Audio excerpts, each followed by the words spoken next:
मेरा नाम इकरा भाटी है। मेरी रिहाइश मलिर में है। इस वक्त पर मेरा एक केस चल रहा है जो कि सोशल मीडिया पर भी ऑलरेडी पब्लिक कर चुकी हूँ मैं। 5 अप्रैल 2025 को मेरा एक शख्स से रिलेशनशिप स्टार्ट हुआ था जिसका नाम है एहतशाम अहमद सोमरो, बैरिया का रिहाइश पजीर है।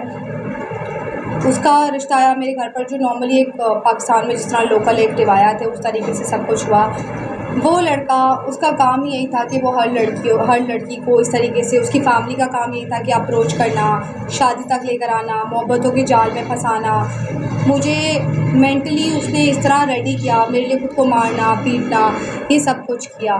उसके बाद जब मैं बिल्कुल उसकी मोहब्बत में गिरफ़्तार हो गई, जब मुझे पूरा उसकी मोहब्बत पे प्रॉपर यकीन आ गया और सब कुछ हो गया, उसके बाद उसका वो जो एक्चुअल रूप था, जो उसका रूप था कि वो उसके नशे, वो उसकी ज़िंदगी की बाकी लड़कियों की सारी चीज़ें, जिस तरह से उसकी ज़िंदगी में मेरा किरदार था उस तरह दसों लड़कियों की ज़िंदगी वो एक ही टाइम पर बर्बाद कर रहा था। वो आइस नामी एक नशा है, वो करता था, और ना सिर्फ वो खुद करता था, वो दूसरी लड़कियों को भी वो नशा करवाता था।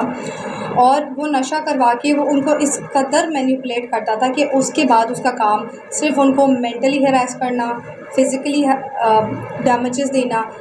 उसके लिए पैसे वाली लड़की का मकसद है कि उनके लिए कोई एक होती है ना सोने के अंडे देने वाली मुर्गी, वो काम था उन लोगों का कि वो हर वो लड़की जो पैसा कमाती और सोशली या किसी तरीके से भी वो पैसे से फाइनेंशियली स्ट्रॉन्ग लड़की आकर, तो उन लोगों का काम था कि उन लड़कियों को अपने जाल में फंसा के उनका पैसा खाना, उनको इस हद तक बर्बाद कर देना कि वो शायद आखिर में अपनी जान देने पर आ जाएं, और या तो वो पागल हो जाएं, इस तरह करना।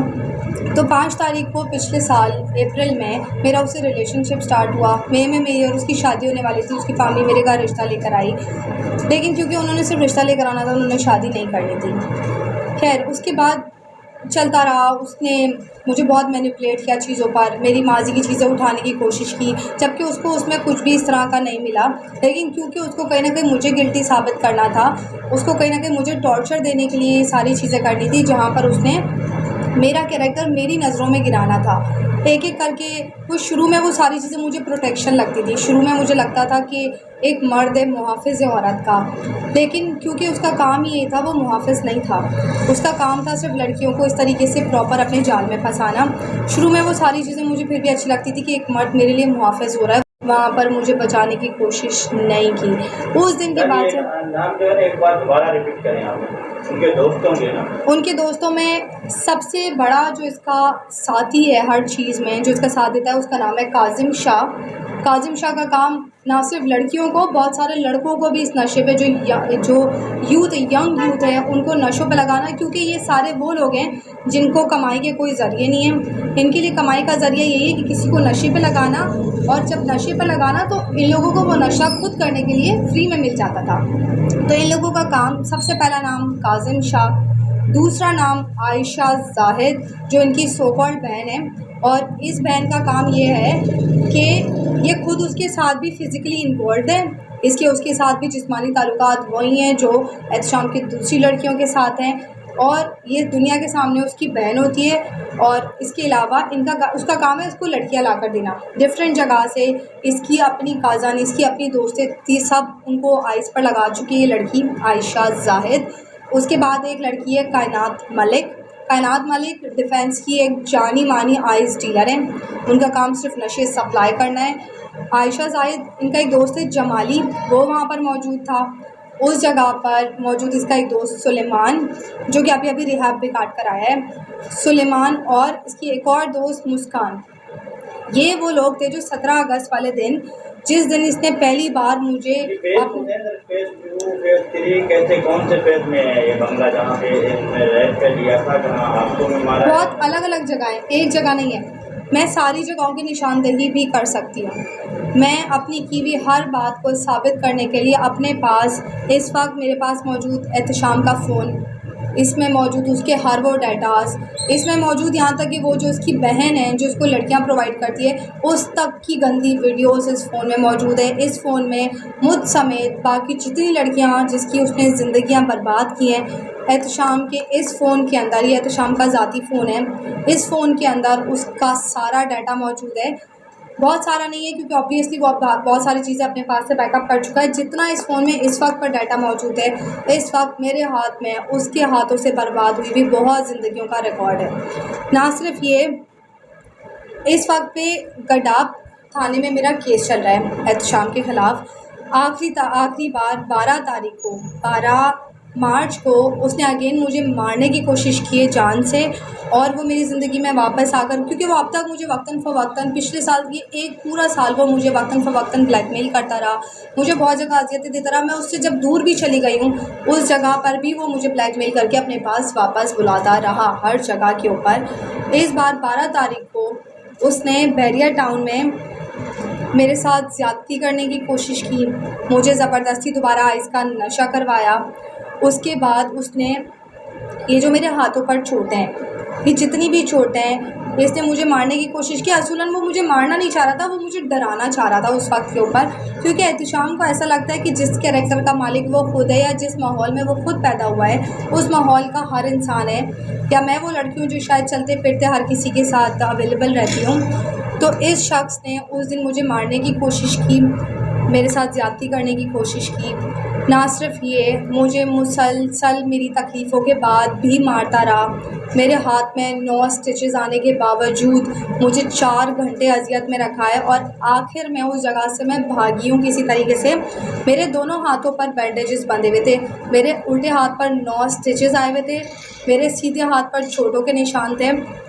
तो 12 तारीख को जब हमारा ये मामला हुआ, जिस मामले में सुबह उसने मुझ पर इस तरीके से सारे तशद्दुद किए बैरिया में उसके दोस्त अदील के विला पर, जिसकी निशानदेही मैं आयो साहब को ऑलरेडी कर चुकी थी, मैं वहाँ उनको लेकर जा चुकी थी। तो उन्होंने उस दिन सारा जितना भी मेरे केस का डाटा है मैं ऑलरेडी आयो साहब को दे चुकी थी, जितने प्रूफ से वो मैं दे चुकी थी। तो 12 तारीख को 12 मार्च 2025 को एहतशाम सोमरो ने मुझे एक विला में लेके जाकर ये सब कुछ किया। वो विला भी हमारे पास लोकेशन है, अगर मीडिया पर मुझे वो विला दोबारा दिखाने की ज़रूरत पड़ी तो मैं ज़रूर दिखाने को तैयार हूँ। इस वक्त पर मीडिया पर ये बात लेकर आने का मकसद सिर्फ़ और सिर्फ एक है, क्योंकि इस वक्त पर मुझे कानून की तरफ से कोई मदद नहीं मिली। कानून ने मुझे गुमराह करके, आयो साहब ने मेरे केस पर मुझे गुमराह करके, मुसलसल वक्त मुझे बहन बेटी बोलकर, मुझे मुसलसल कोशिश करने पर कि मैं उसको इस केस में माफ़ कर दूँ, क्योंकि 13 तारीख को रात को 12:10 पर गडाब थाने में मेरी एक FIR रजिस्टर्ड हुई। 13 तारीख की रात को मुझे MLO के लिए लेके जाया गया।